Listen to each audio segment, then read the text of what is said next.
Prions ensemble.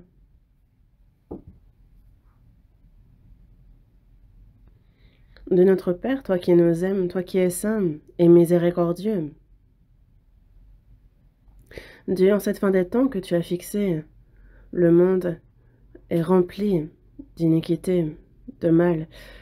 Mais tu nous as premièrement sauvés de cela, tu nous as séparés saintement, et le reste de notre vie, tu nous permets de le vivre comme il se doit en tant que tes enfants. Tu es avec nous, tu nous aides. Merci pour ces grâces. Ton Église, dans toute la Corée, dans le monde entier. En cette fin des temps difficiles, Seigneur, garde-nous, que nous puissions témoigner avec plus de courage de ton évangile. Merci pour cette grâce où chaque jour tu œuvres pour ajouter à ton Église tous les frères et sœurs qui prêchent ta parole. Dieu, que ta grâce, que ta parole, que ta main puissante les soutienne. Qu'ils puissent avec plus d'assurance prêcher ton évangile, Seigneur, et que de nombreuses âmes soient sauvées, que cela te réjouisse et que tu sois glorifié. Et aussi, tous les prédicateurs qui annoncent ta parole, que ta main puissante agisse pleinement en eux. Accorde la santé promptement à ceux qui sont malades, que le reste de leur vie puisse être passé à te servir, à prêcher ton évangile.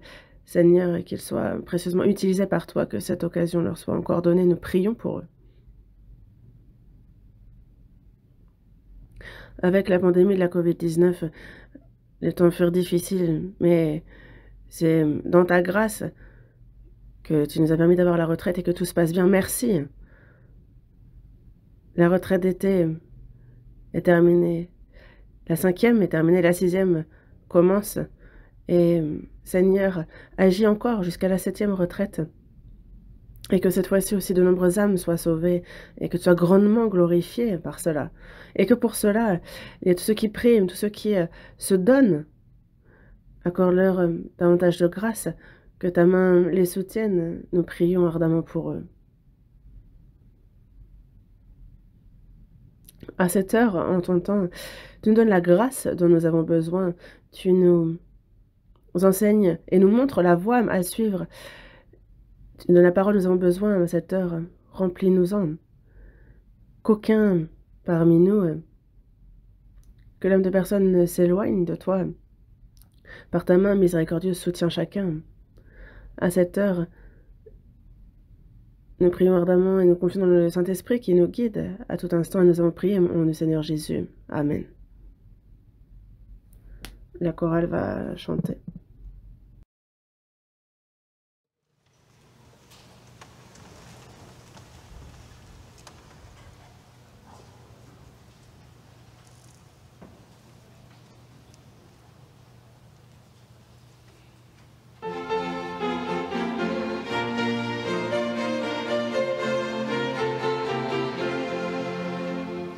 예수 참 보고 나무 우리를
Merci.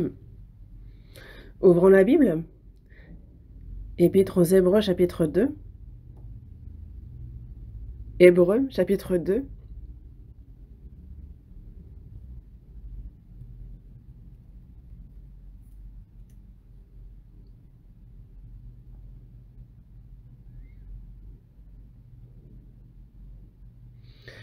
Épître aux Hébreux, chapitre 2, du verset 1 jusqu'au verset 3, jusqu'au verset 4. Hébreux, chapitre 2, du verset 1 au verset 4. C'est pourquoi nous devons d'autant plus nous attacher aux choses que nous avons entendues, de peur que nous ne soyons emportés loin d'elles. Car si la parole annoncée par des anges a eu son effet, et si toute transgression et toute désobéissance a reçu une juste rétribution, comment échapperons-nous en négligeant un si grand salut qui, annoncé d'abord par le Seigneur, nous a été confirmé par ceux qui l'ont entendu? Dieu, appuyant leur témoignage par des signes, des prodiges et divers miracles, et par les dons du Saint-Esprit, distribués selon sa volonté.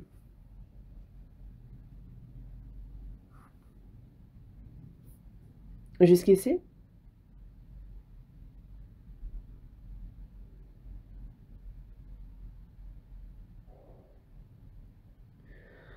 Avec la pandémie de la Covid-19, c'est 2 ans et demi que nous avons passé sans pouvoir nous retrouver librement, nous réunir comme nous le voulions. Et encore maintenant, cette pandémie n'est pas complètement terminée. Mais dans cet environnement-là, nous avons quand même, sans grande difficulté, pu avoir la retraite d'été. Et là, c'est la 6e retraite, donc les collégiens lycéens qui, en ce moment même, écoutent la parole. Et on a aussi la 7e retraite qui se poursuivra juste après. La retraite se passe sans grand problème et nombreux sont ceux qui participent pour la première fois, qui écoutent la parole et qui connaissent sa grâce, qui nous rendons grâce à Dieu pour cela. Et je remercie tous les frères et sœurs qui se donnent dans le service pour ça. Vous avez l'air curieux, donc je vais vous parler des statistiques depuis la première, deuxième, troisième, quatrième, cinquième, jusqu'à la 5e retraite. Tous les participants étaient au nombre de 44 607. Et les invités, pour être évangélisés, 6 588. Et aussi, jusqu'à la 5e retraite, ceux qui ont été baptisés étaient au nombre de 4 903 personnes. Et jusqu'à la 5e retraite,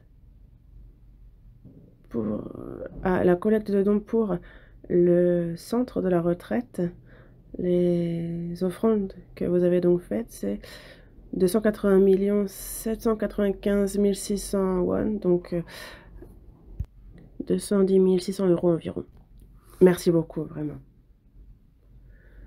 On a la 6e et la 7e retraite encore, et c'est dans la grâce de Dieu, et c'est son aide qui permet à la retraite de bien se passer, et je crois en ce que de nombreuses âmes seront sauvées, et je le remercie.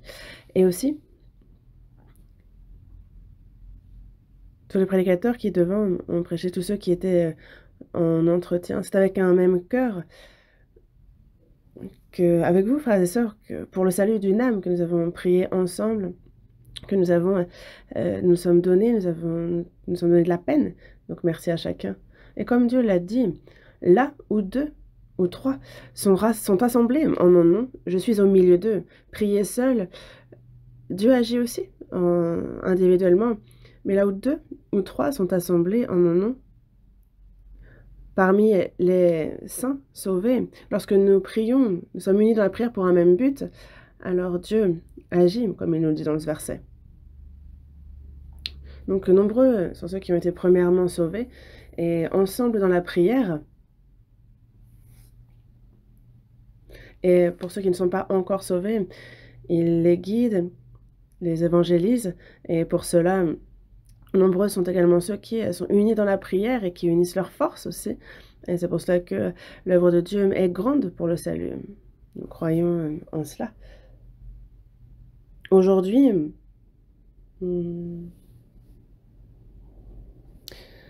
durant cette retraite d'été, il y a ceux qui ont reçu le salut, ceux qui ont écouté. Et je tenais à leur apporter une parole qui les aide. Nous, ce n'est pas seulement la retraite d'été. On a constamment des séminaires bibliques, on a aussi des entretiens individuels, c'est aussi sur Internet, en ligne. Nous prêchons l'Évangile de plusieurs manières.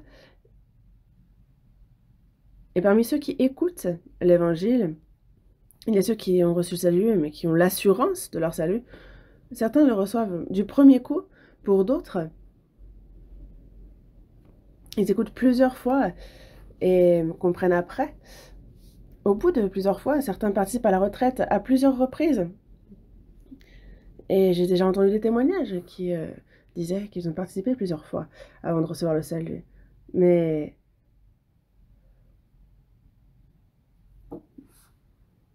je pense que si justement tous ceux qui écoutent étaient sauvés, on serait très très nombreux. Mais il y a ceux qui écoutent et qui n'ont pas la conviction.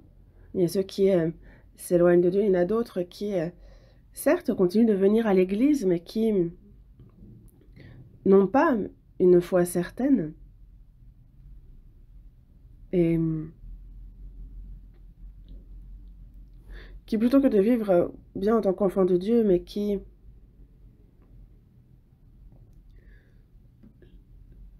sont un peu comme les gens de ce monde, qui suivent les tendances. On a aussi ce genre de personnes.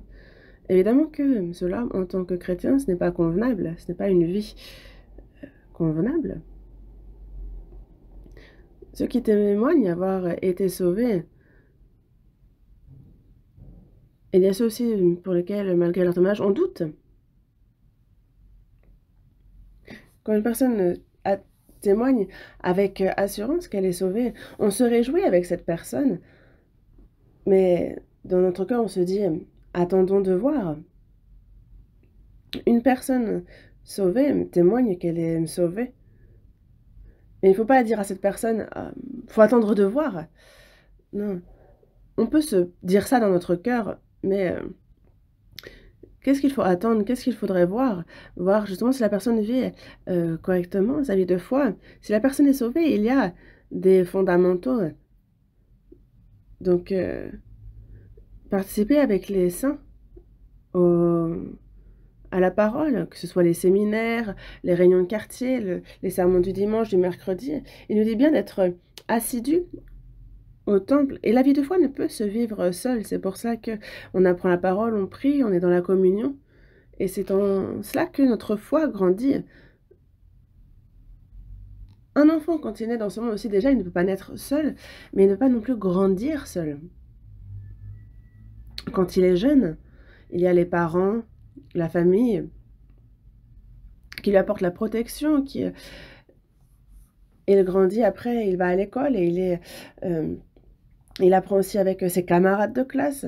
Et quand il grandit encore, il entre dans la société, il a des collègues et il apprend aussi. Et certes, on apprend de mauvaises choses aussi, mais il nous faut donc désormais discerner cela, pouvoir être une personne mûre petit à petit.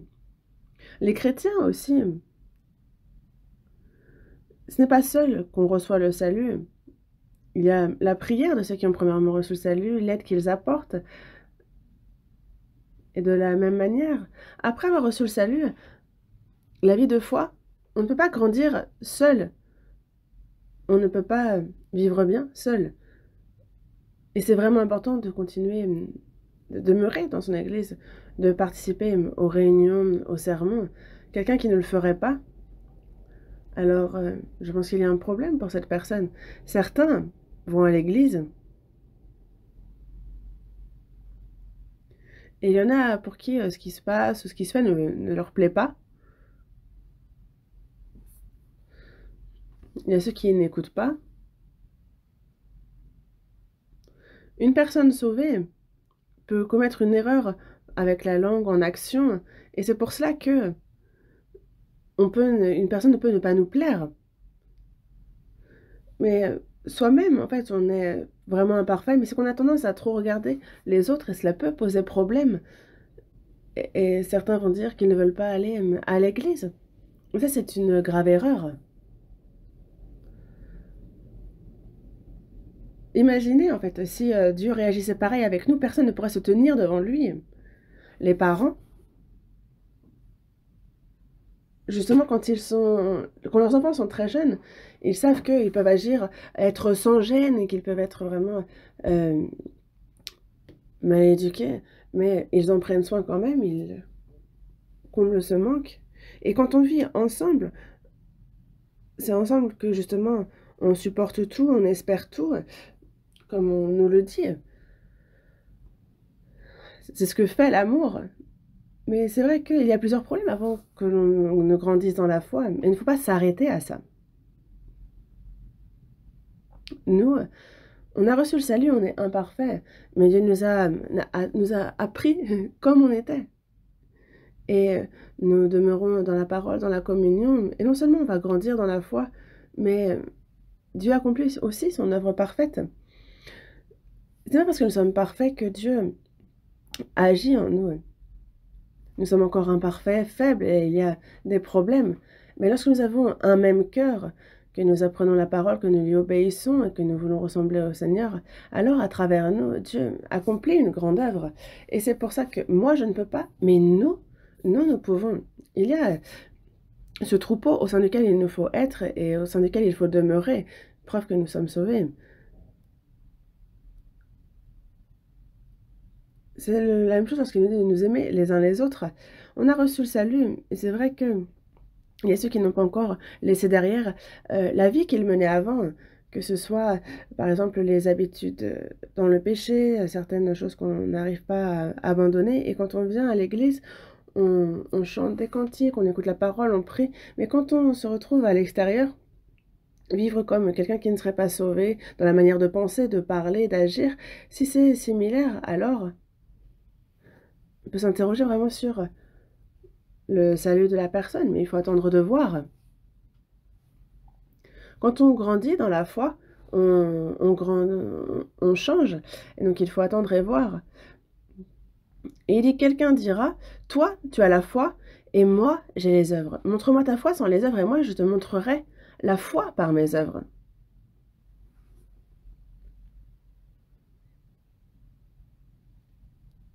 Et il y a donc ce genre de verset.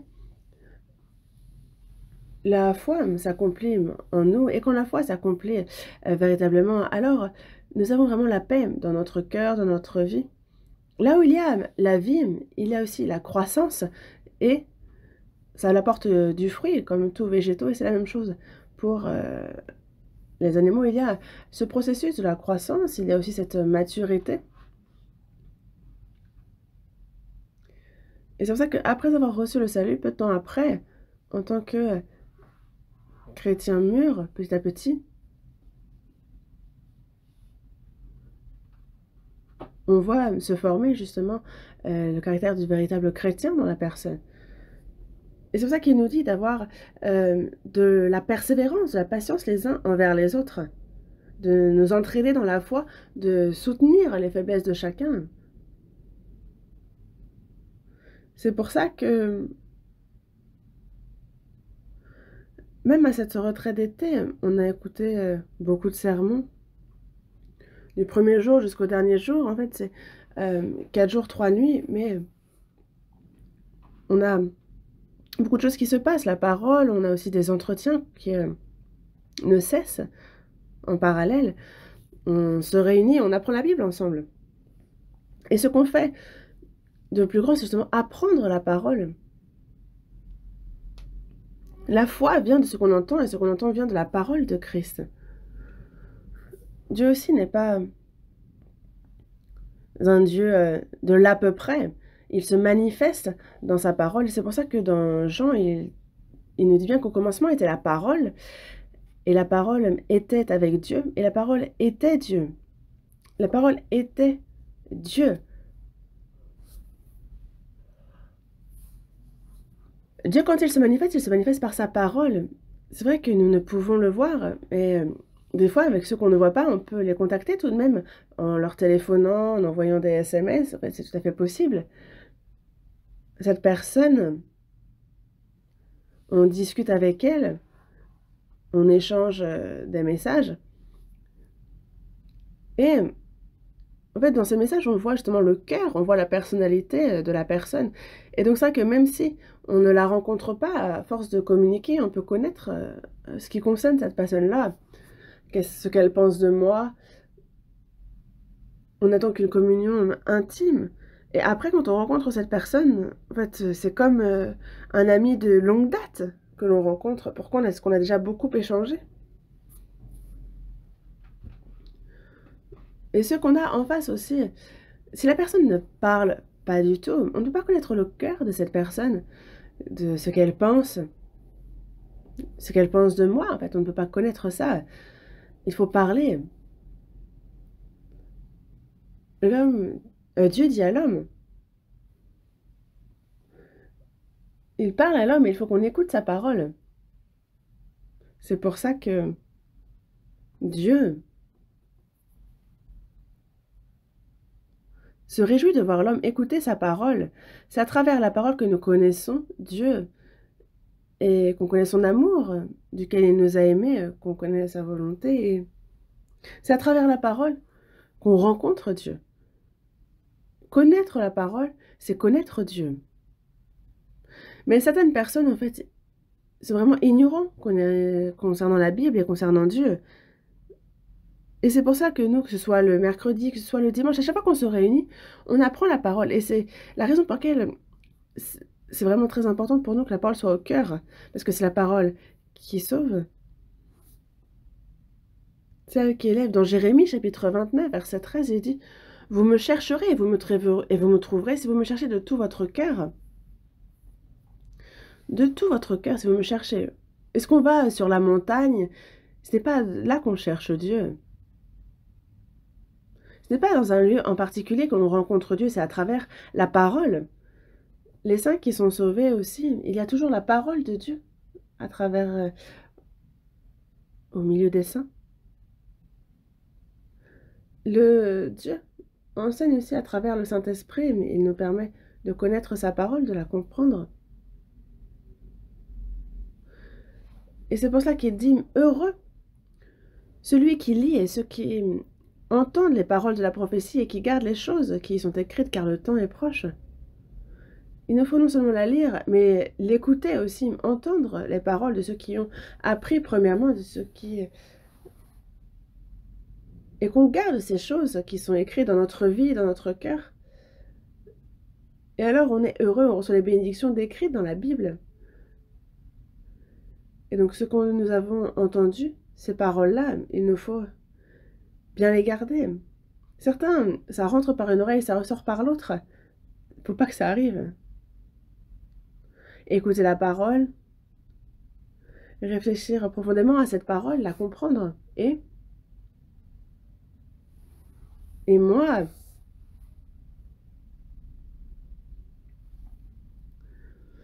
je serre ta parole dans mon cœur afin de ne pas pécher contre toi. C'est dans le psaume 119, verset 11. Après notre salut aussi, si on veut ne pas pécher, il faut que nous ayons dans notre cœur la parole de Dieu. Et comment est-ce que cette parole entre dans notre cœur? C'est qu'on l'apprend, on l'écoute, on l'apprend, on l'écoute. On la lit, on la mémorise. Et on réfléchit, on médite cette parole dans notre cœur. Et c'est pour ça que mémoriser la parole aussi. Si on mémorise beaucoup, les versets, alors vraiment, ces versets sont dans notre cœur. Et alors, c'est la parole qui règne sur mon cœur. Et le Saint-Esprit va nous transformer par cette parole, va transformer notre vie, notre comportement, il va nous faire connaître la volonté de Dieu, pour que l'on puisse aussi mettre en pratique.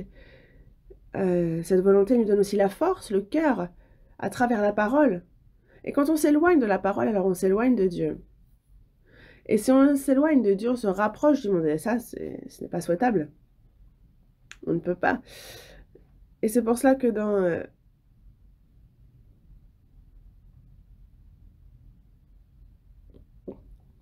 si on regarde, justement dans Hébreux, chapitre 2, verset 2,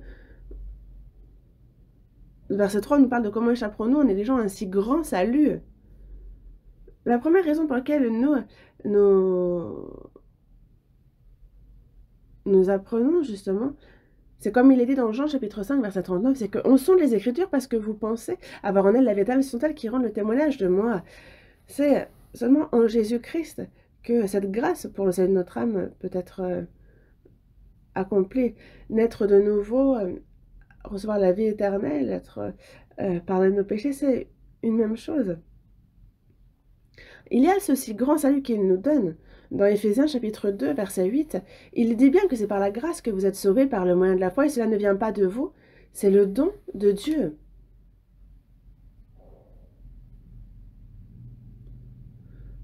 Cette grâce,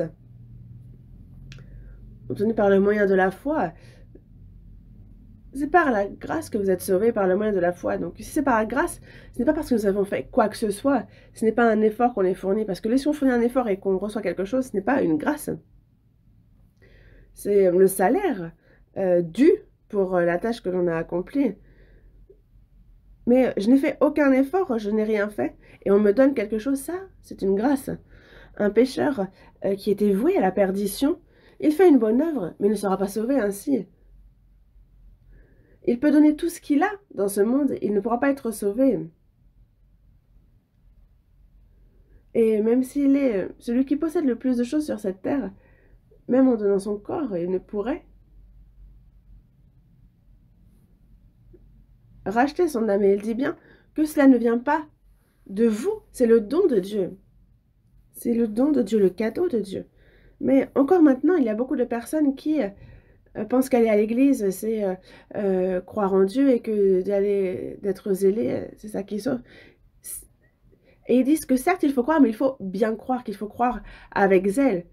Mais en fait, à la fois, ils ajoutent quelque chose. Bien croire, croire à ceci, à cela. Mais croire avec zèle, bien croire. En fait, ils croient certes en Jésus, mais ils disent qu'il faut bien croire. Et donc, eux, c'est ce qu'il faut qu'ils fassent. Donc, c'est la foi plus leur mérite. À quel point il faut faire ça bien. Jusqu'à la mort, c'est impossible de faire ça bien. Et c'est pour cela qu'il nous le donne en don.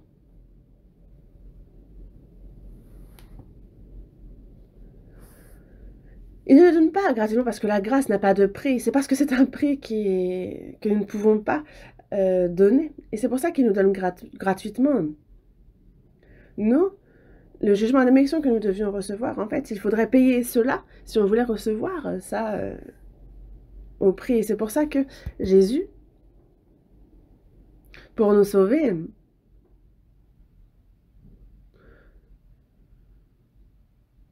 et c'est pour ça que lui est mort, il est mort sur la croix, et par le sang qu'il a versé, il a éternellement lavé nos péchés.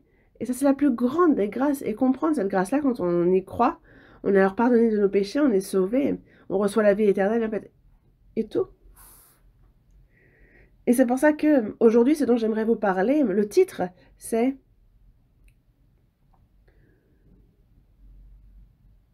le plus grand cadeau de Dieu aux hommes. Le meilleur des cadeaux de Dieu aux hommes. De nos jours,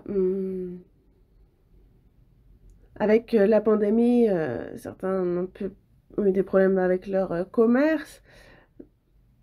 Et donc, il y a des soutiens, des subventions du gouvernement pour ceux qui ont des restaurants, pour ceux qui rencontrent des difficultés à cause de la Covid, parce que c'est difficile, la vie,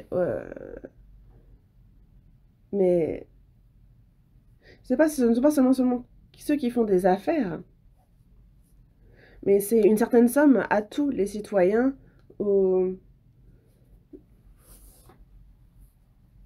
par région aussi. Par exemple, la région de Gyeonggi du Sud qui donne tant. Et moi, j'avais un message sur Kakaoto. Et en fait, j'ai reçu euh, une centaine d'euros par la région. Et on remercie, on dit merci, je ne l'ai pas encore utilisé. Mais c'est afin de justement de faire revivre l'économie de la région que aussi de qu'il donne à chacun une somme pour qu'on l'utilise et si on loupe ça, par exemple si on ne l'utilise pas dans les délais impartis, alors en fait ça peut s'envoler. Et en fait de vouloir recevoir ça, évidemment. Certains peuvent recevoir plusieurs centaines d'euros, d'autres peut-être des milliers. En tous les cas, quelle que soit la somme, évidemment que si c'est proposé, il faut recevoir cette somme. Ça, après on fait vraiment tous les efforts, on ne veut pas louper ça, mais il y a un très grand cadeau que Dieu veut donner aux hommes. Mais les hommes ne le désirent pas vraiment, ils le prennent euh, à la légère, alors que Dieu dit qu'il va pardonner tous les péchés, qu'il va envoyer au paradis, que celui qui croit justement ne périra point. Un don, un cadeau, on nous le donne, on dit merci et ça suffit. Mais même lorsqu'il dit donner, ils disent la prochaine fois.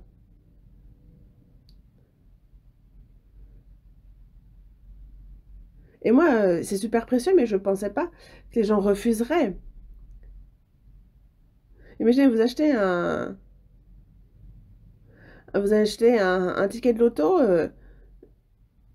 et en fait, c'était le ticket gagnant pour des millions. Et la personne ne le sait pas, et donc elle s'en sert pour se moucher, ou elle, euh, elle s'en est fait une cigarette, et puis elle l'a fumée. En fait, ce sont des milliers d'euros qui s'envolent. Et imaginez, nous ça, elle ne s'en est pas rendu compte, mais imaginez que plus tard, elle apprenne que ça lui est arrivé. Je peux très bien que cette personne se suicide, sachant, si j'avais su, ça aurait changé ma vie. Pour certaines personnes, ça peut être une bonne chose que de ne pas gagner le gros lot, parce que ça peut être une malédiction pour certains. Dans tous les cas, nous, il y a cette grande grâce qui nous a été donnée. Et il y a ceux qui ne savent pas ce qui leur a été donné. Et qui, au contraire, pour quelques sous, se donnent, se tuent à la tâche, au travail, et qui cherchent à gagner un centime par tous les moyens. Mais pourquoi? C'est que de nos jours, en fait, parfois, vous avez justement les arnaques au téléphone. Par exemple, si vous faites ça, on va vous donner un tel. En fait, il y a toutes sortes de paroles mielleuses qui a pour but de nous voler notre argent. Et donc, quand on dit qu'on donne gratuitement, ils ne croient pas et ils disent non, non, non, non, il doit y avoir une arnaque. Parfois, je regarde sur KakaoTalk et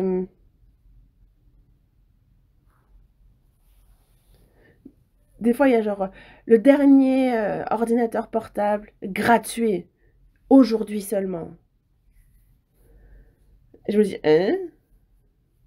Et une fois, j'ai téléphoné, personne ne répond. Évidemment que je ne crois pas en ces choses. Dans ce monde, il n'y a pas, il n'y a rien de gratuit. Mais Dieu donne gratuitement. Mais il y a ceux qui pensent que c'est une arnaque téléphonique. Dieu peut donner gratuitement parce qu'il sait que personne ne pourra payer le prix de ça. Et c'est pour ça qu'on a un si grand salut. Comment négliger un si grand salut. Quand on lit dans Hébreux, chapitre 2, verset 1, « C'est pourquoi nous devons d'autant plus nous attacher aux choses que nous avons entendues, de peur que nous ne soyons emportés loin d'elles. » C'est pourquoi nous devons d'autant plus nous attacher aux choses que nous avons entendues. Ce que nous avons entendu. Hébreux. Donc quand il dit tout ce que nous avons entendu, ça peut être le chapitre 1 et aussi tout le reste. Nous, jusqu'à présent, donc il y avait la retraite, mais ce n'est pas tout. En fait, on a aussi ce qu'on a entendu à l'église. Ce que nous avons entendu. Ce que nous avons entendu. Dans Colossiens chapitre 1, versets 5 et 6, il est dit... Donc il y a justement cet évangile qu'on nous a fait connaître, la parole de l'évangile, la parole de vérité. Et cette parole, elle est au milieu de vous. Donc elle est partie d'Israël, elle est allée en Europe, elle est partie aux États-Unis, elle a fait un petit tour et est arrivée un peu tard en Asie. Mais cette bonne nouvelle du royaume sera prêchée dans le monde entier pour servir de témoignage et de nation. Alors viendra la fin. Elle est traduite en plus de 3500 langues et elle a été prêchée partout où elle devait. L'évangile est arrivé jusqu'à nous. Cet évangile, nous l'avons entendu. Il y a le jour où nous l'avons connu, nous avons entendu et connu la grâce de Dieu, le jour où nous avons reçu le salut. Nous l'avons entendu. Il faut aussi le comprendre. Mais il faut vraiment aussi nous attacher aux choses. Justement, être prudent, être justement attaché à ces choses-là. Il faut que nous soyons attachés, ardents, que nous soyons fervents. Il y a toutes ces paroles qui nous donnent. Il y a celles qui concernent le salut. Ça, il faut nous attacher à ces versets-là. Quand on les reçoit, quand on les comprend comme il faut, on reçoit le pardon du péché, on devient enfant de Dieu, on va au ciel, Et c'est une grande grâce que l'on reçoit, une grâce gigantesque. Mais il y a ceux qui délaissent ça, ceux qui passent outre. Mais ça, non, il ne faut pas que ça arrive. Attachez-vous aux choses que vous avez entendues. Prêtez-y attention. Que ce ne soit pas vain.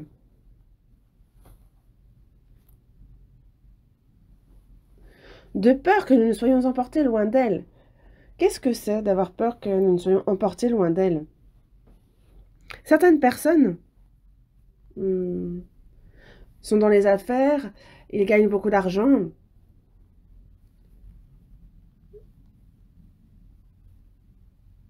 Il a gagné beaucoup d'argent et donc désormais, il se dit « Oh, je vais bien vivre ». Mais finalement, en fait, il peut très bien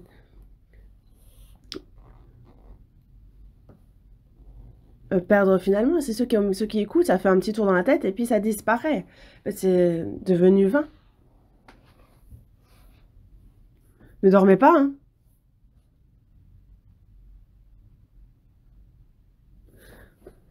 Faut pas redescendre.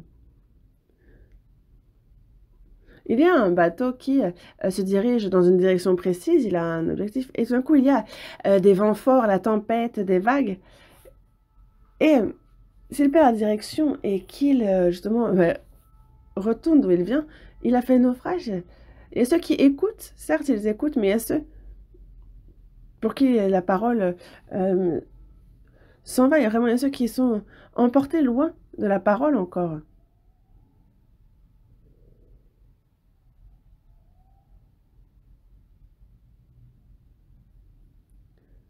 Marquez la page ici, nous allons voir la première épître de Jean, chapitre 2.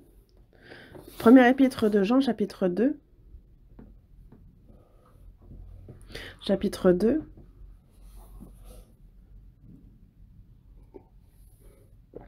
Verset 24. Que ce que vous avez entendu dès le commencement demeure en vous.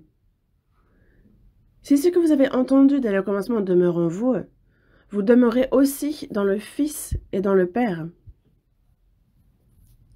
Ce que vous avez entendu dès le commencement demeure en vous. Qu'est-ce qu'on a entendu dès le commencement? L'évangile de la grâce de Dieu, ce que nous avons entendu. Dès le commencement, que cela demeure en vous.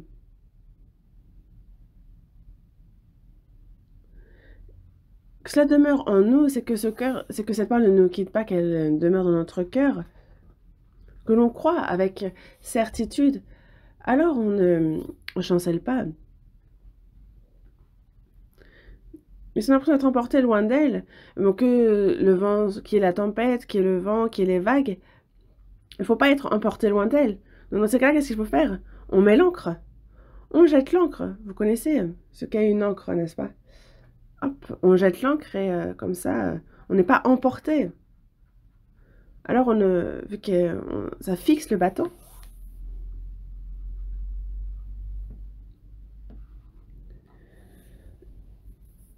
Et c'est pour ça qu'il nous est bien dit, justement, on nous parle de cette ancre, que sont les promesses aussi de Dieu. Et il faut que cette ancre soit jetée pour qu'on ne soit pas emporté. Ce que vous avez entendu dès le commencement demeure en vous. Ce que vous avez entendu dès le commencement, l'évangile que nous avons entendu encore et encore et encore. Mais, si ce que vous avez entendu dès le commencement demeure en vous, vous demeurez aussi dans le Fils et dans le Père. Lorsque la parole est en moi, lorsque je la comprends, lorsque j'y crois, désormais, quand on a l'assurance du salut,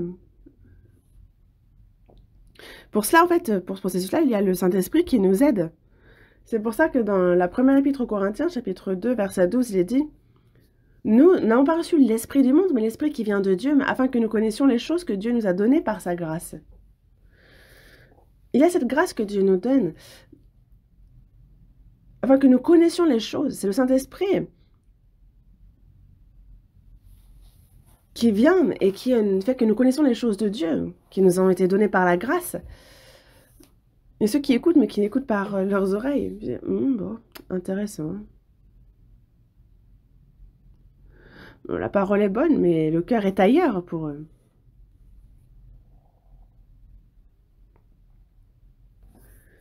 Ils écoutent, mais dans cette parole, justement, en fait, elle a été emportée loin. Elle n'est pas demeurée dans leur cœur. Ils ne savent pas ce qui se passe. Nous, la parole, on peut la négliger. Et ça, c'est vraiment surprenant. Et c'est quelque chose qu'il nous faut craindre, dont il faut avoir peur. Qu'elle soit emportée loin de nous. Parce que si cette parole est éloignée de nous, on peut être perdu si on n'a pas véritablement compris le salut. Si on n'y croit pas encore véritablement, il faut écouter encore et encore, et Dieu aidera à connaître. Parce qu'une fois on écoute et la parole est encore emportée loin, on écoute et c'est emporté loin et ça se répète. Parce que la personne qui n'a pas l'assurance du salut, si elle meurt, elle va en enfer, alors qu'elle peut avoir écouté plusieurs fois.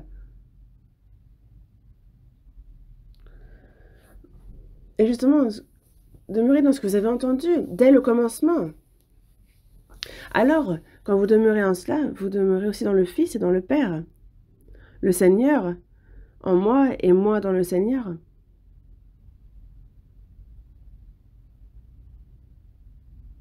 Et nous, le corps vit sur cette terre, mais on a le cœur qui est avec le Seigneur. Le Seigneur est toujours en moi, et moi je suis avec lui.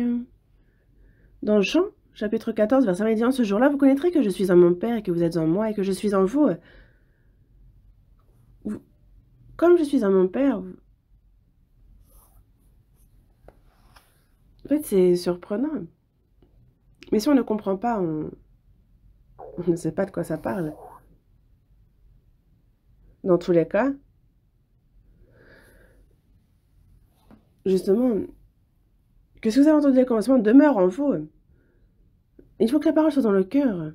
qu'elle ne s'éloigne pas, il faut qu'elle soit ancrée, fixée dans notre cœur. Qu'est-ce qu'il y a dans notre cœur? Est-ce que votre cœur est rempli des convoitises de ce monde? S'ils sont remplis des choses de ce monde, alors il n'y a pas la place pour la parole.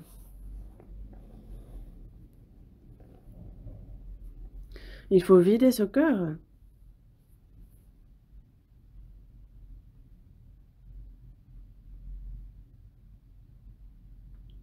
Et les paroles que nous avons entendues, afin de ne pas les oublier, il faut vraiment bien les garder, ces paroles-là. C'est ce que nous dit ce verset. De peur qu'elles ne s'éloignent, que nous soyons emportés loin d'elles. La parole, si elle s'éloigne, alors c'est grave. Nous,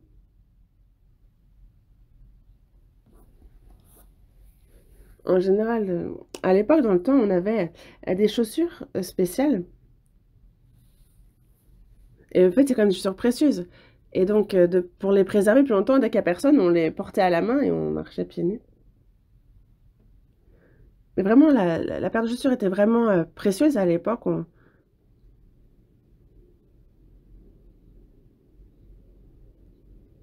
Et quand on est dans le centre avec ces chaussures-là, imaginez, vous devez par exemple le traverser et puis si vous perdez vos chaussures, comment vous faites? Est-ce que vous leur dire, bon, bye bye? Vous allez courir après le long du fleuve, si elles tombent dans l'eau, vous allez chercher à les rattraper.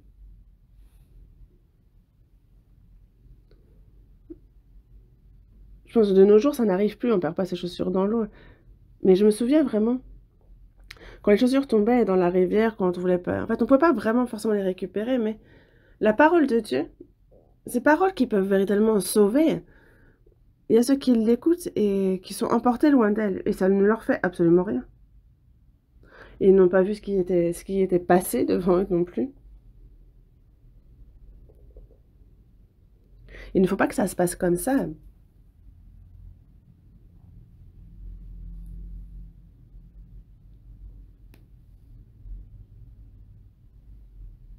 Quand on ne comprend pas, en fait, elle tourne en tête et puis quelqu'un s'en empare.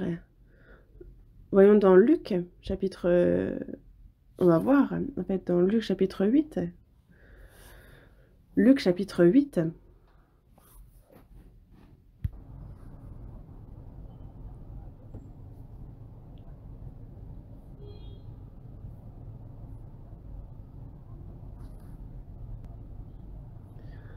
Chapitre 8, verset 11.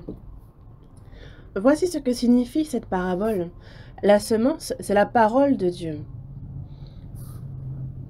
Ceux qui sont le long du chemin, ce sont ceux qui entendent. Puis le diable vient et enlève de leur cœur la parole de peur qu'ils ne croient et soient sauvés.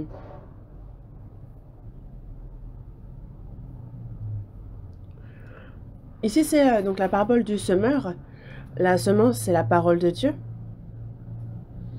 Dans la Bible, il y a beaucoup de versets, et parmi eux, il y a surtout la parole qui sauve. Il y a cette semence qui a la vie en elle.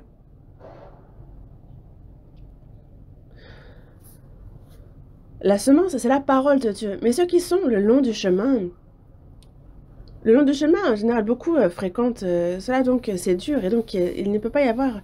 Les racines ne peuvent pas descendre. Il ne peut pas y avoir de racines et ça ne peut donc pas germer, il ne peut pas grandir. Et donc, le long du chemin, il ne peut pas... Et donc, on a justement les oiseaux qui viennent et qui l'enlèvent. Ceux qui sont le long du chemin, ce sont ceux qui entendent, puis le diable vient et enlève de leur cœur la parole de peur qu'ils ne croient et soient sauvés. Dans le ciel, il y a les oiseaux et ils voient justement la semence qui est le long du chemin, elles rêvent et viennent et enlèvent. Le diable cherche justement par tous les moyens à faire obstacle au salut. Dieu, pour nous sauver, agit grandement et le diable, lui, s'oppose afin que nous ne soyons pas sauvés. La parole On peut l'écouter, mais lorsqu'on ne la comprend pas, avec certitude, vraiment,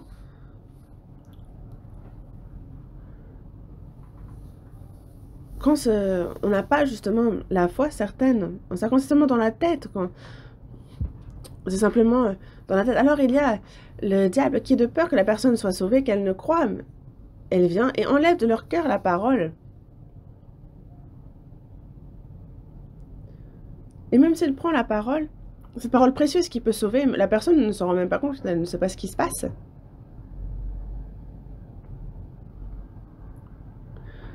C'est vraiment afin que la personne ne soit pas sauvée, qu'elle ne croit pas. Et donc c'est pour ça que le diable enlève de leur cœur la parole. Beaucoup justement se voient prendre la parole. Ils écoutent et ils oublient, ils écoutent et ils oublient. Le diable est venu et a emporté. Et quand on sait ça, c'est vraiment grave. Et donc il faut vraiment prier Dieu, Seigneur, de m'aider à comprendre la parole. Quand on a un cœur ardent, il nous aide à comprendre. Verset 13. Ceux qui sont sur le roc, ce sont ceux qui, lorsqu'ils entendent la parole, la reçoivent avec joie, mais ils n'ont point de racines, ils croient pour un temps, et ils succombent au moment de la tentation. C'est un peu mieux que de tomber le long du chemin. Mais ici, justement, ils n'ont point de racines, parce que il y a le roc, les pierres. Il y a peu de terre, et il y a donc du roc, et donc les racines descendent, mais peu profondément. Donc ils reçoivent avec joie, mais ils n'ont point de racines, ils n'ont pas la place de s'enraciner. Et donc ils croient pour un temps, ils succombent au moment de la tentation. Ça, le temps passe un petit peu, et ils oublient. Ils sont venus à l'église pendant un moment, et ils ont écouté la parole. On aurait dit qu'ils étaient sauvés, mais c'est tout. Ils repartent on ne sait où.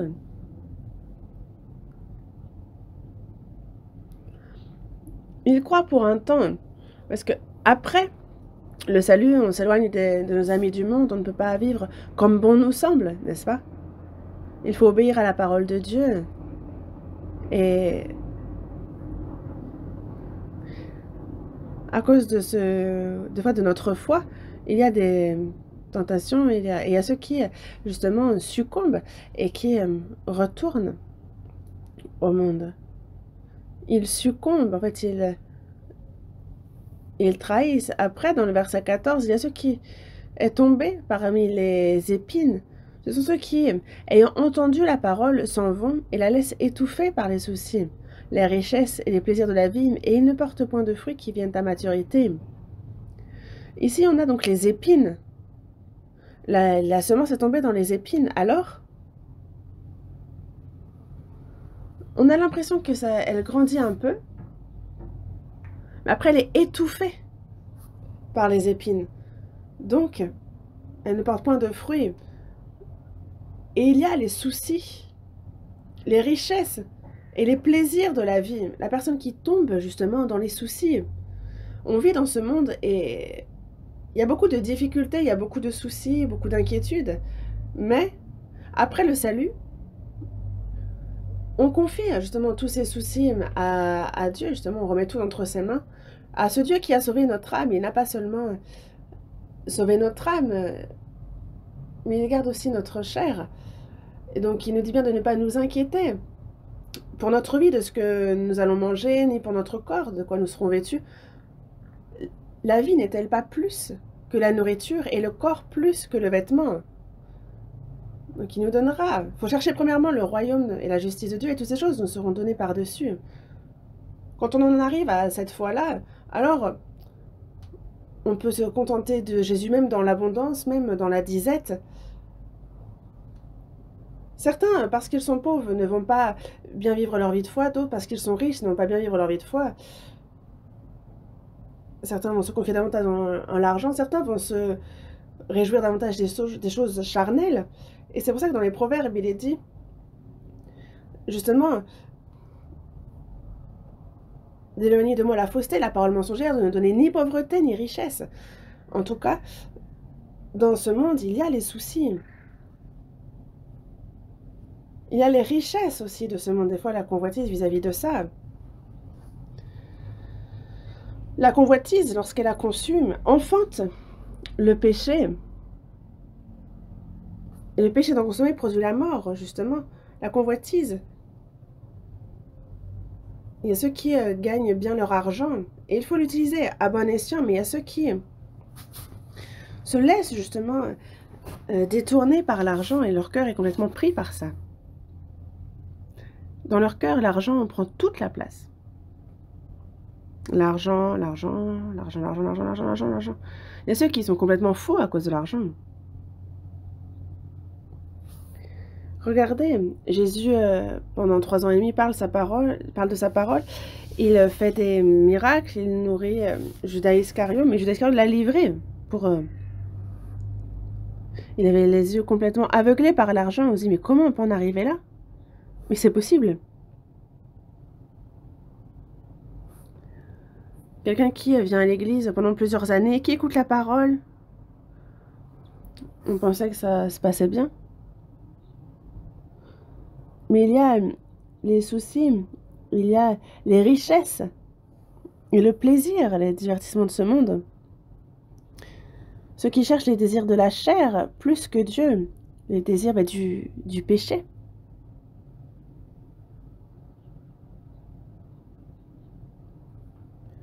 Ceux qui, justement, à cause des soucis, des richesses, des plaisirs de la vie, ne portent point de fruits qui viennent à maturité.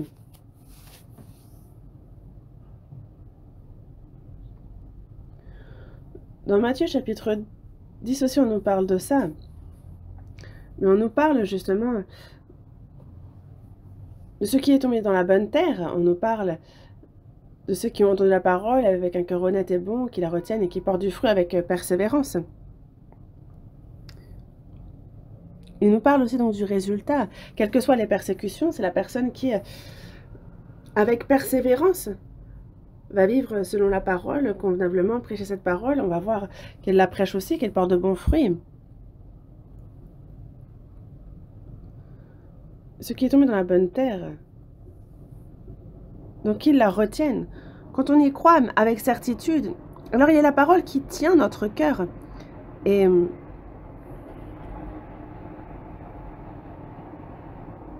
il y a ceux qui, justement, vont aller retourner un peu vers le monde, revenir à la parole, qui vont faire des allers-retours entre le monde et Dieu. Et en fait, ils ne sont pas résolus dans leur cœur. Et c'est vraiment dangereux, ces personnes-là.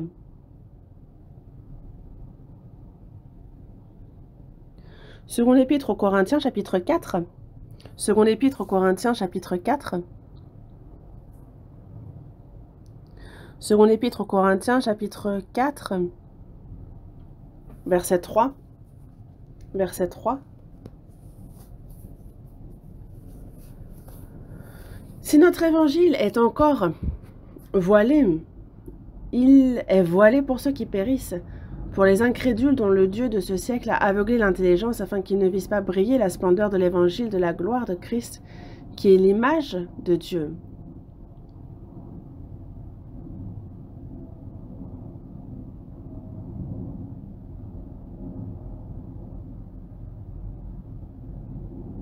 Le verset 3 dit que si notre évangile est encore voilé, il est voilé pour ceux qui périssent. Voilé, c'est que l'évangile est prêché, mais pour certains, il y a quelque chose dans le cœur qui bloque et qui fait obstacle à la compréhension.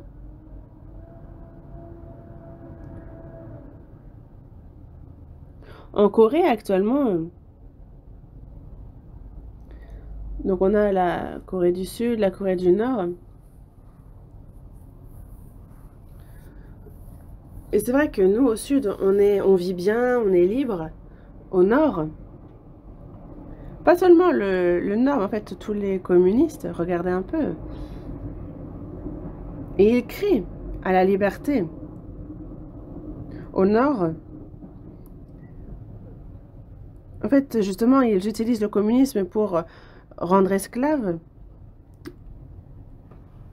Et ils piétinent les droits humains. Et donc, on ne peut pas leur parler de liberté.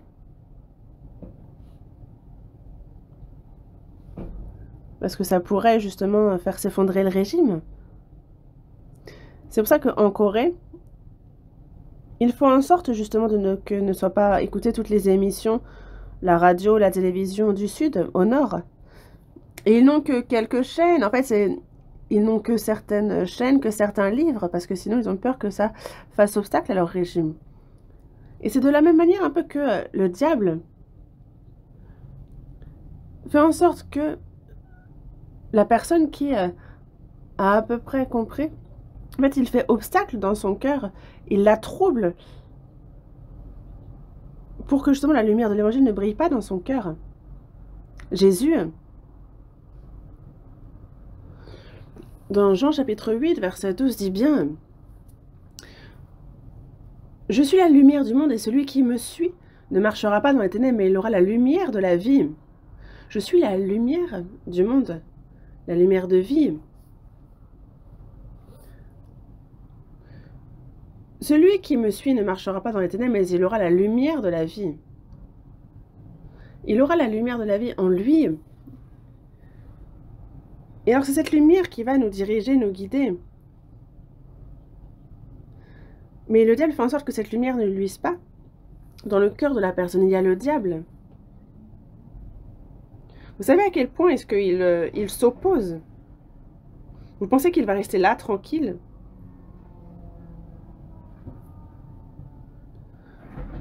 Pourquoi est-ce que Dieu laisse le diable comme ça? C'est que l'homme, depuis le jardin d'Éden, il y a l'arbre de la vie, et au centre du jardin d'Éden, il y a l'arbre de la vie et l'arbre de la connaissance du bien et du mal, n'est-ce pas? Quand on mange de l'arbre de la vie, on a la vie éternelle, et si on mange de l'arbre de la connaissance du bien et du mal, on meurt. Ne mange pas de l'arbre de la connaissance du bien et du mal, car le jour où tu en mangeras, tu mourras.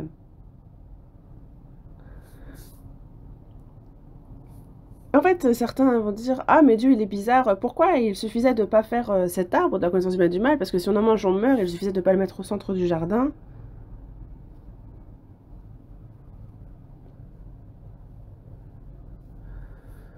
Mais Dieu donne la vie éternelle, la gloire du ciel, mais pas comme ça. Il y a une épreuve à passer, une épreuve simple. N'en mange pas. C'était là la règle. Dans le 10 commandements, en fait, il y a 8 choses qu'il ne faut pas faire et 2 qu'il faut faire. C'est un peu pareil dans le jardin d'Éden, il n'y en avait qu'un. Tu ne mangeras pas, car le jour où tu en mangeras, tu mourras. Et ce n'est pas parce qu'il y a du poison et que l'on meurt. C'est qu'il y a un ordre. Dieu a dit de ne pas en manger. Et le diable dit: « Mange, tu ne mourras pas. » En fait, c'est le contraire même de la parole de Dieu. Et depuis le jardin d'Éden, déjà, l'homme, justement, entre l'homme et Dieu, en fait, libre à l'homme, justement, de tomber dans les pièges de Satan, de choisir Dieu. Dieu fait en sorte que l'homme choisisse. Dans Jérémie, chapitre 21, il est bien dit: « Voici, je mets devant vous le chemin de la vie et le chemin de la mort. » Ce chemin étroit, cette porte étroite, il y a un choix à faire entre la porte étroite ou la porte large. Est-ce qu'on va écouter le diable, manger le fruit de l'arbre de la connaissance du bien et du mal?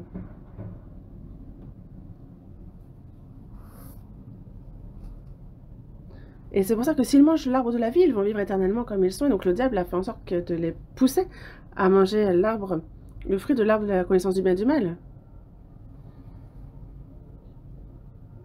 Et c'est mépriser Dieu, justement, mépriser la vérité, aller à son encontre que de manger de cet arbre. Et c'est pour ça que,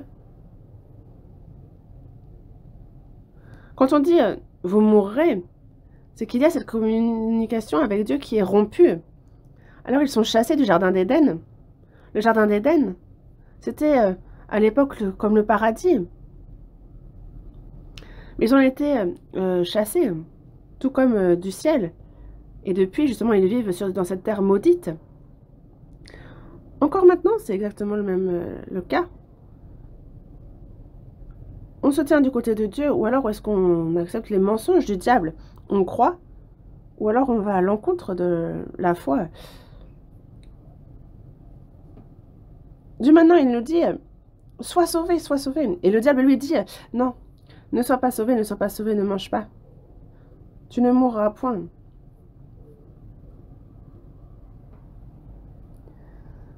Dieu ne force personne à être sauvé. L'homme doit juger par lui-même. Est-ce qu'il va se tenir du côté de Dieu, du côté du diable, du côté de la vérité, du côté du mensonge, de la vie ou de la mort? Et en fait, son destin, c'est selon ce choix. Et c'est pour ça que il dit justement que notre évangile est encore voilé, s'il est encore voilé, il est voilé pour ceux qui périssent. Et celui qui ne voit pas court à la perdition. Certains écoutent encore et encore. Et ils écoutent par plusieurs fois. Et après, ils abandonnent.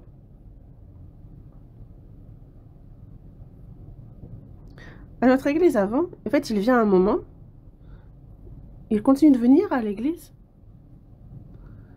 et il s'assoit au milieu, et après on ne le voit plus pendant un moment. Et on se rend compte que, plus tard, c'est fini pour lui. C'est bizarre. Le diable, justement, prend, et la personne retourne dans le monde. Et justement, en fait, c'est le cœur. Il fait en sorte que la lumière ne puisse pas y briller.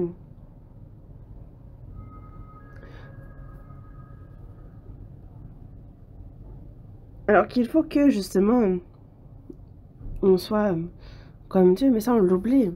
Ce sont les convoitises de la chair. Imaginons que la personne peut être riche, imaginons. Dans Job, justement, on voit pourquoi les méchants vivent-ils? Pourquoi les voit-on vieillir et accroître leur force, leur postérité s'affermit avec eux, et en leur présence, leurs rejetons prospèrent sous leurs yeux, dans leur maison règne la paix, sans mélange de crainte. Mais ils passent leur jour dans le bonheur et ils descendent en un instant au séjour des morts. En fait, du jour au lendemain, ils vont mourir et ils vont finir où? En enfer, malgré la vie qu'ils ont menée et combien ils ont réussi. Il y a beaucoup de gens comme ça. Et c'est pour ça que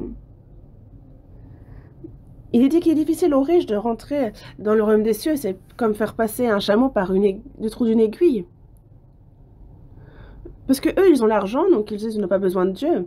Dans ce monde, ils sont satisfaits, donc ils n'ont pas même le temps de penser à ce qu'il y a après la mort. Leur chair est dans le contentement, et donc ils ne réfléchissent pas à l'âme, ils ne se posent même pas la question s'ils en ont ou s'ils n'en ont pas, s'ils ont un esprit. Ils meurent et ils tombent dans le séjour des morts. Certes, ils passent leur jour dans le bonheur, mais ils descendent en un instant au séjour des morts. Chaque jour, justement, ils portent de beaux habits, ils se réjouissent, ils sont dans la fête, mais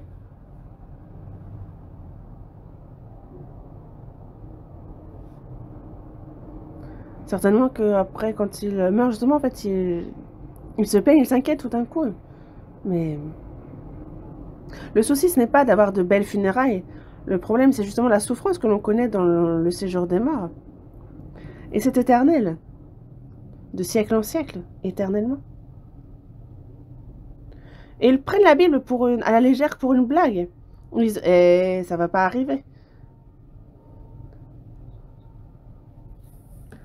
On ne sait pas ce qui va arriver un jour. Quelqu'un en bonne santé peut très bien mourir ce soir.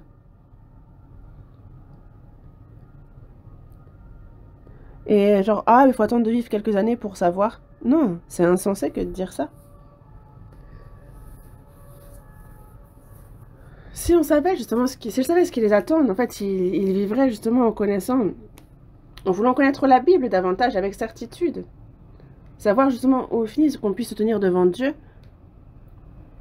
Parce que ce soir même, il va venir chercher notre âme.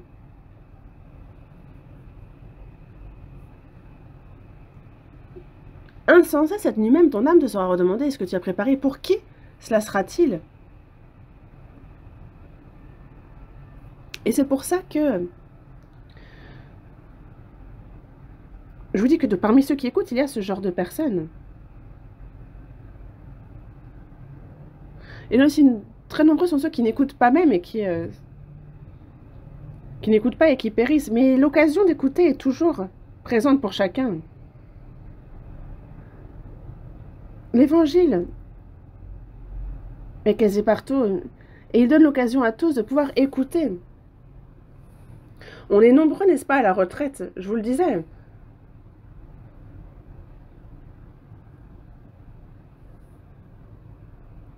Aller à la retraite, c'est une occasion qui peut ne pas se présenter deux fois, une occasion de Dieu. Mais on leur propose encore et encore. Il y a ceux qui disent, bon allez, je vais venir. Parce qu'on insiste trop et ils écoutent. Ils viennent, ils écoutent. Ils se disent, ouais, la personne parle bien. Mais leur cœur est ailleurs. Ils attendent que ça se termine au plus vite. Ils disent, waouh, 4 jours et 3 nuits, mais c'est trop long.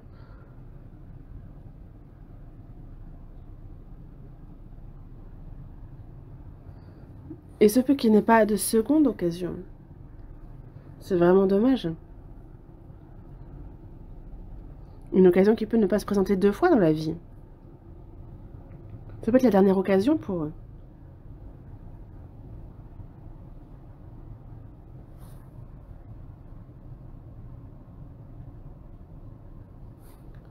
On retourne à Hébreux chapitre 2.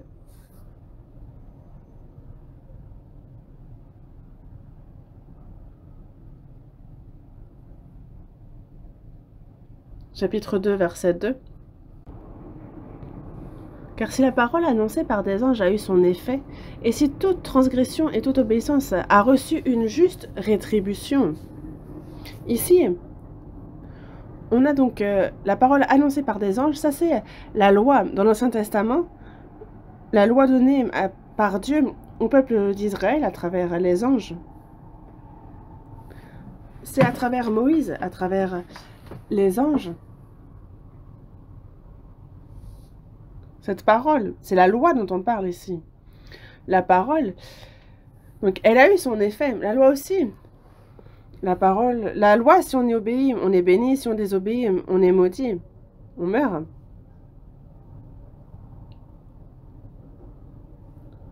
Et si toute transgression et toute désobéissance a reçu une juste rétribution.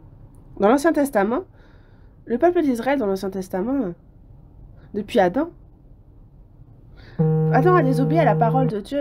Il a dit, tu mourras, il est mort. Il a vécu 930 ans mais, dans la chair, mais le jour où il a mangé de l'arbre de la connaissance du bien et du mal, justement, en fait, il est mort spirituellement parce que, justement, il avait honte et la communion avec Dieu était passée. Ils ont été chassés du jardin d'Éden. Et les descendants se sont répandus hors du jardin d'Éden. Ils ont proliféré. Ils ont été jugés par le déluge à l'époque de Noé. Et les descendants de Noé, de nouveau, descendent du mont Ararat, des monts Ararat.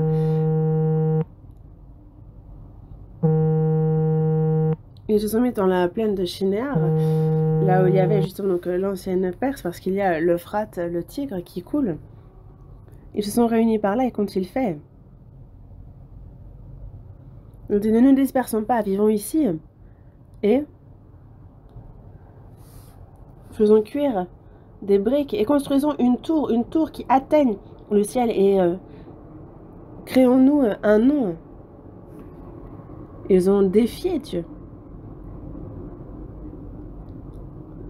Ils ne se sont donc pas dit élevons le nom de Dieu, mais ils ont dit formons-nous un propre nom. Et ils s'imaginaient pouvoir tout faire sur Terre. Et à notre époque, on est au XXIe siècle, et il y a la science qui, oui, c'est vraiment comme la tour de Babel. Elle dit mais où est Dieu? Et dit, nous, regardez, on vit très bien, même sans Dieu. C'est un monde où on peut très bien vivre sans Dieu. On peut tout faire sans lui.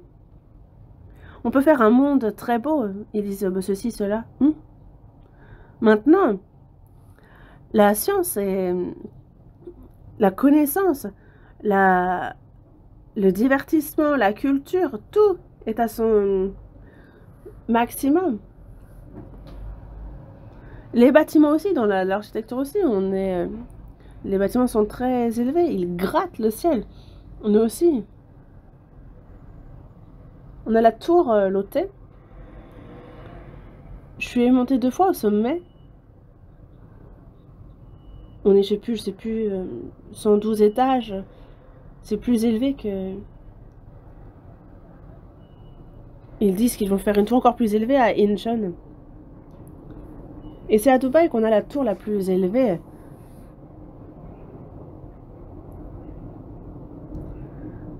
Mais savez-vous que Dieu, comme il le dit dans l'Apocalypse, il va tout faire s'effondrer. Qu'ils vont s'effondrer, blablabla. Attendez de voir ça.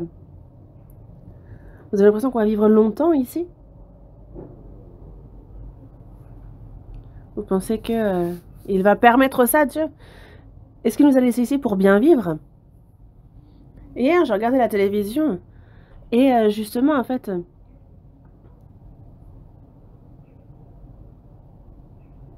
on laisse et on va voir même sans la guerre nucléaire, en fait, cette terre court à sa perte. Mais avant cela, il y aura la guerre nucléaire. Vous avez l'impression que le monde va vers le mieux? Regardez avec la pandémie de la Covid-19. Certains disent que ce peut que, et bien plus qu'on ne l'imagine, d'autres pandémies soudainement éclatent. Et c'est vrai que dans le monde, vraiment désormais, il faut vraiment ne plus avoir aucun espoir pour ce monde. Il n'y aura pas un bon monde qui va venir, tout est illusion.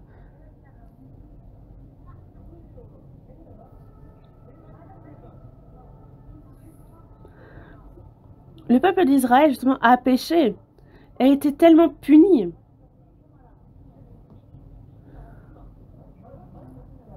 Ils commettaient l'idolâtrie constamment. Ils ont été frappés par Dieu. Que ce soit le temple de Salomon qui a été brûlé. Et donc, durant 70 ans, ils ont été faits captifs. Ils ont été pris par Babylone. Ils sont revenus 70 ans après. Après, c'est la Perse, les Grecs, les Romains. Ce sont tous les empires puissants. Pendant 600 ans qui les ont dominés. Et c'est le prix, justement, pour avoir enfreint la loi. Dans l'Ancien Testament, le peuple d'Israël a ainsi souffert. Et ça, c'est pour avoir enfreint la loi de Dieu. Et la plus grande punition, c'est justement d'avoir embrasé le temple de Salomon et d'avoir tous été faits captifs en Babylone.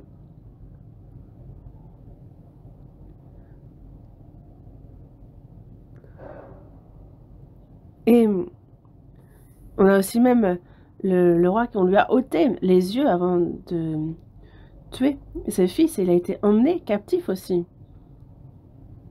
Ils étaient misérables, captifs. Après, j'étais piétinée pendant 600 ans par des empires puissants.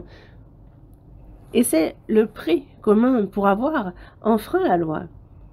Et quand il parle de ça,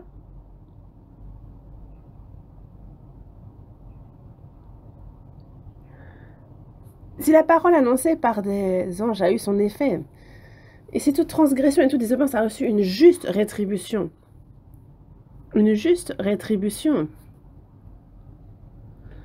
comment donc, à plus forte raison justement, ceux qui ont piétiné le Fils, forcément que bien plus grande sera la punition pour ceux qui ont piétiné le Fils, pour ceux qui ont été contre lui. Regardez ceux qui ont enfreint la loi, ce qui leur est arrivé. Et nous, en négligeant un si grand salut, imaginez ce qui peut arriver. Un si grand salut. Un si grand salut. Alors, un si grand salut. Comment on peut exprimer la grandeur de ce salut? Ce que Dieu fait de plus grand, est-ce que c'est la création? Il a créé l'univers. Au commencement, il créa les cieux, la terre. Il a fait la terre, l'univers. Et il régit sa création. Il l'a créé par la parole, et il la soutient par sa puissance. Mais, pour ce qui est du salut de notre âme, ça ne marchait pas par la parole. Vous le saviez? Dieu a créé les cieux, la terre, l'univers par sa parole. Nous croyons à ce qu'il a créé l'univers par sa parole. Et c'est par sa parole qu'il régit l'univers. C'est pour ça que dans le psaume, il est dit justement que, dans le psaume 119, que l'Éternel, ta parole, subsiste dans les cieux. C'est d'après tes lois que tout subsiste aujourd'hui, car toutes choses te sont assujetties. Toutes choses obéissent à Dieu, à sa parole. Mais,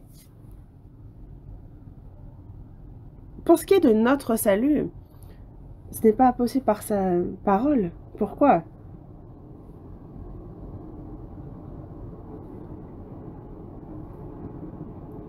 Si c'est par sa parole qu'il sauve, alors c'est sa justice qui est entachée.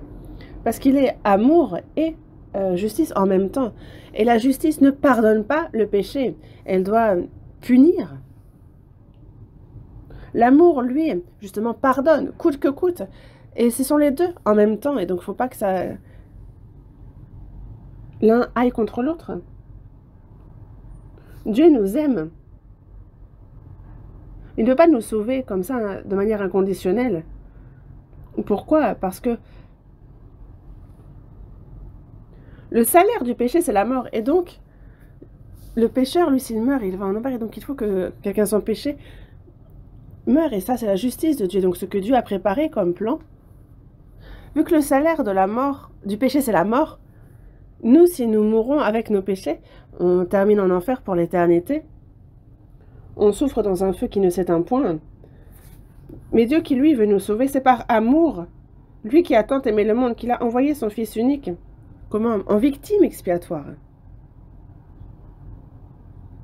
Lui qui est sans péché est venu, il a souffert toutes les souffrances du monde. Il a été condamné à mort, il a été frappé de verge. Il a été crucifié comme le pire des bandits, comme le pire des criminels. Lui qui n'avait pas de péché a versé son sang. Non, avec le sang des boucs et des veaux, mais avec le sang justement du Fils de Dieu, son unique. Est-ce qu'il y a plus grand que cela? Dieu ne peut pas faire une chose plus grande même à l'avenir, et il ne le fait pas, il ne peut pas. Nous, le salut qu'on a reçu, réalisez-vous à quel point il est grand. Un si grand salut. Une fois, j'étais en province pour un séminaire dans une église d'anciens. On prêchait et justement, tout le monde se réjouissait. Il y avait un des anciens de l'église il disait donc qu'il avait déjà établi plusieurs églises. Lui, c'est un ancien, il est adulte. Et il me parle et il me dit, oh là là, tout ça pour le salut. Et je dis, hein? Tout ça pour un salut, tout ça. En fait, lui-même s'est rendu compte qu'il avait dit une heure. Il dit, oh oui, non, pardon. Lui, il disait, ouais, bah, tout ça pour le salut. Non, lui a dit avoir édifié plusieurs églises, construit. Il était allé. Et pour lui, le salut en soi, c'était pas grand-chose. Mais c'est un si grand salut. Dieu, le créateur des cieux, de l'univers, lui qui dirige sa création, qui a dû envoyer son Fils, parce que par la parole, ça ne fonctionnait pas. Il envoie son Fils, son unique. Et justement, lui qui a versé tout son sang, il accomplit le salut. C'est un si grand salut. Nous qui devions finir au fin fond de l'enfer à souffrir éternellement, c'est de là qu'il nous a sortis et qui nous a permis d'entrer dans le royaume des cieux par ce grand salut. Vous avez imaginé à quel point grand est ce salut?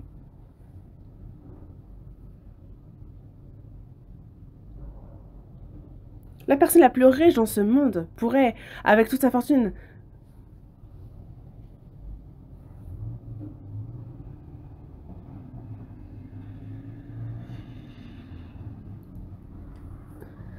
imaginons que cette personne justement donne de son argent pour sauver quelqu'un qui serait malade. Mais c'est incomparable. Cette personne, elle guérit, c'est très bien. Mais Dieu, le créateur des cieux, de la terre, lui qui est... c'est son unique, son fils, qu'il a envoyé. Il lui a fait un corps, il est venu sur terre et il l'a fait mourir. Et Jésus a dit, mon Dieu, pourquoi m'as-tu abandonné? Pourquoi m'as-tu abandonné? Dieu l'a abandonné. Pendant 3 heures et demie, justement, en fait, la terre était obscure. Il y a eu... La terre a tremblé. Le ciel et la terre ont pleuré. Il a été abandonné. Pourquoi? Pour que nous ne soyons pas abandonnés. Il a abandonné son fils, son unique. Mais, est-ce que le salut, c'est donc si vil, si petit? Si on néglige un si grand salut, prendre à la légère, mépriser, négliger, comment échapperons-nous un si grand salut? C'est quand on le néglige qu'on va en enfer.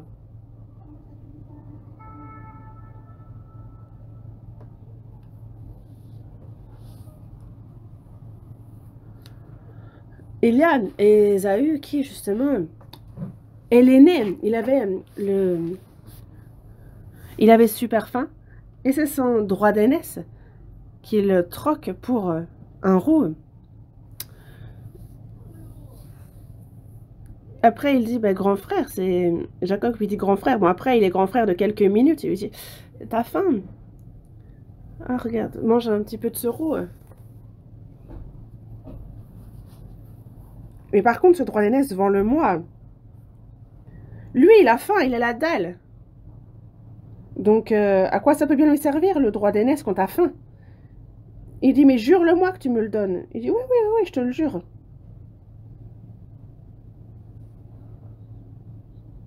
Et c'est pour ça que dans Hébreux, chapitre 12,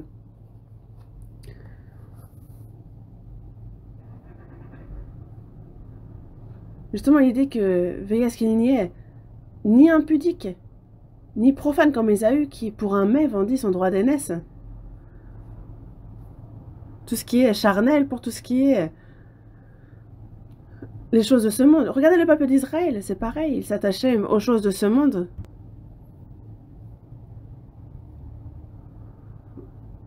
Les problèmes, ils voulaient le Messie, ils voulaient résoudre les problèmes de leur peuple, les problèmes politiques, ils attendaient le Messie, ils attendaient le roi des rois. Concernant le salut de leur âme, le Messie qui devait mourir sur la croix pour le salut de leur âme, ça, ils n'y ont pas cru à l'époque et beaucoup encore n'y croient pas.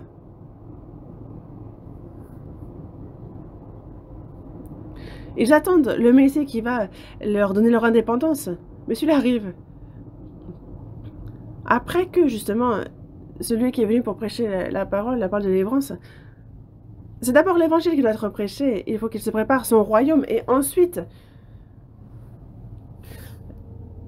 Et Israël, justement, c'était en 48, justement, qu'ils ont déclaré l'indépendance, mais eux n'ont pas été patients, ils voulaient ça tout de suite. Pour quelle raison est-ce qu'ils ont rejeté Jésus? C'est parce qu'ils ne s'intéressaient pas aux choses de l'âme, mais c'est pour les choses politiques, pour les choses matérielles, pour les choses de leur peuple. C'était leur première inquiétude. Et quand il dit, il y a ceux qui prient pour l'entrée de leur enfant dans une bonne université. Il y en a qui prient pour les affaires de leur mari, que toute la famille soit en bonne santé, qu'ils réussissent en toutes choses. Donne, donne, donne, c'est ce qu'ils disent à Dieu.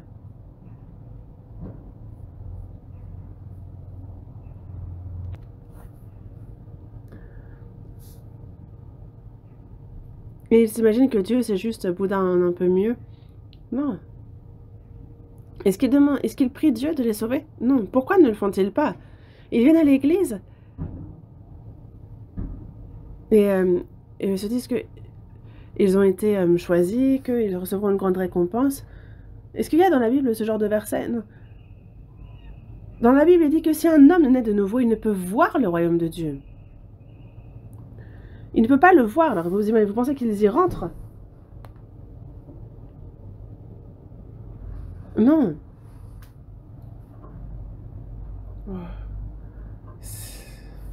J'en perds la voix. Mais négliger un si grand salut, la première des choses, c'est de ne pas croire. Ne pas croire. Négliger, ne pas croire. Comment échapper donc? Ceux qui enfreignent la loi, regardez ce qui est arrivé. Donc imaginez si vous ne recevez pas ce salut.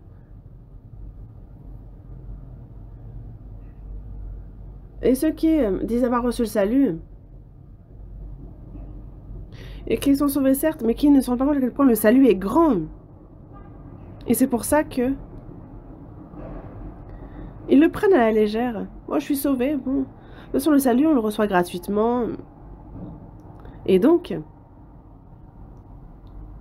concernant cette grâce du salut, comment rendrais-je à l'Éternel tous ses bienfaits envers moi? Même si on meurt 100 fois, on ne peut pas lui rendre ses grâces. Mais au moins, même si on ne meurt pas 100 fois, on peut vivre une fois pour lui. Mais il y a ceux qui ne veulent même pas ça. Le Seigneur est allé jusqu'à mourir pour moi, mais moi, bon, j'ai pas envie de vivre pour lui, j'ai pas spécialement envie, non. Le salut, il est gratuit, je l'ai reçu, donc je vais aller dans le royaume des cieux. Tant pis si pour le reste.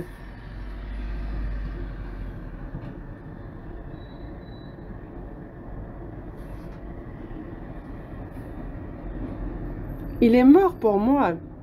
Et donc je peux vivre, je peux mourir pour lui. Est-ce que c'est pas... C'est faux de dire ça? L'apôtre Paul, pour prêcher l'évangile, n'a pas épargné sa propre vie. Il aurait pu mourir 100 fois pour l'évangile. Il a lui-même été, justement, tué alors qu'il prêchait. Regardez Pierre aussi. Il a été crucifié à l'envers. Et ils ont tous été faits martyrs. Pourquoi est-ce que nous sommes si lâches à notre époque? C'est parce qu'on néglige un si grand salut? Alors que cette grâce est gigantesque.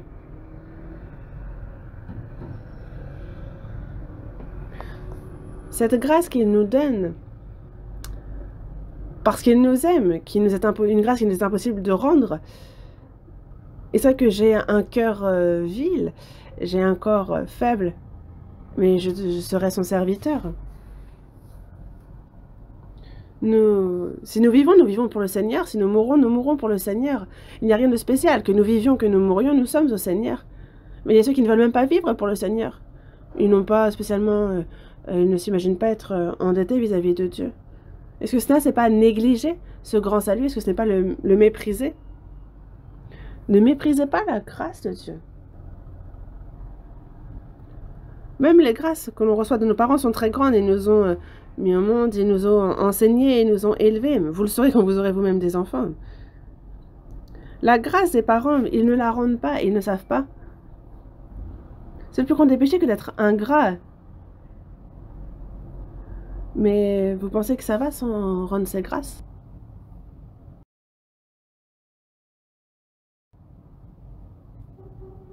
Nous, désormais, on ne sait pas combien d'années on va encore vivre à l'avenir, mais ce n'est pas vivre pour soi, mais vivre pour rendre justement Il nous donne juste cette occasion pour qu'on puisse, de notre vivant, rendre la grâce qu'on a reçue.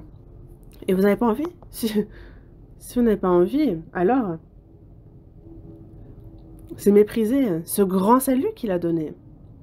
Et aussi, notre salut est grand, il est précieux. Mais le salut des autres est aussi grand et précieux. On a eu des inondations cette fois-ci. Et plusieurs sont morts tout d'un coup à cause des inondations. Ceux qui vivaient au sous-sol, justement. Mais certains...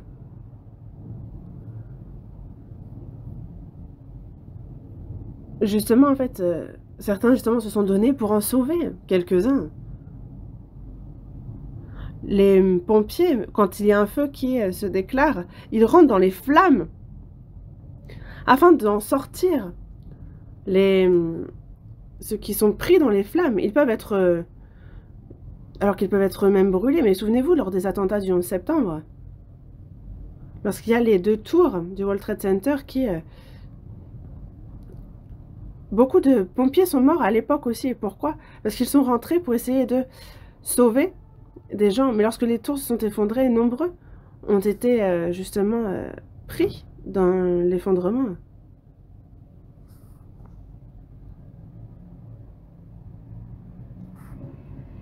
Et quand il y a une personne qui sauve une autre personne, alors c'est tout le pays qui s'en réjouit et qui crie vive cette personne.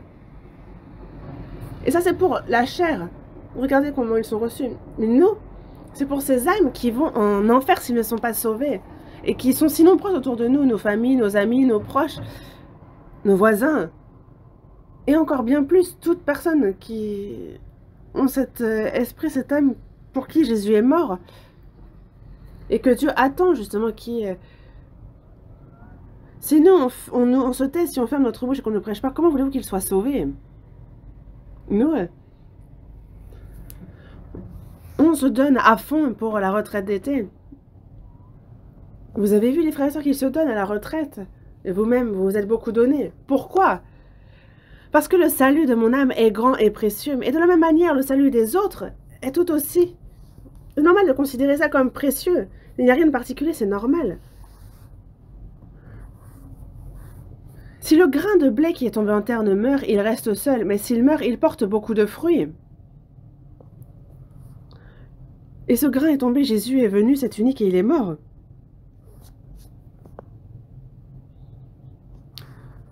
Comment on pourrait sauver quelqu'un sans sacrifice, que ce soit en termes de temps, de bien, de liberté, de bonheur, si nécessaire même de sa propre vie? C'est ce qu'on consacre. Et si c'est pour le salut d'une âme, alors c'est le plus grand succès qu'on puisse connaître. Parce que dans Matthieu chapitre 16, verset 6, que servirait-il à un homme de gagner tout le monde s'il perdait son âme? Que donnerait un homme en échange de son âme? Cette âme est bien plus importante que le monde entier. Et nous, on mépriserait un si grand salut. Un si grand salut.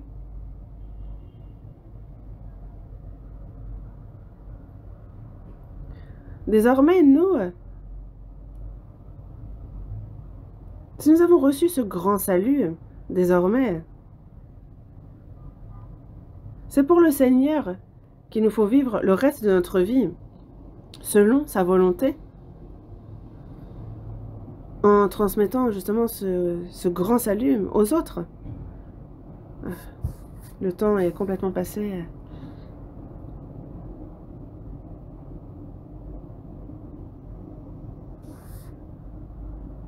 Faisons en sorte que la parole ne soit pas emportée loin de nous. Ceux qui n'ont pas l'assurance du salut, continuez à écouter encore et encore et encore, prier.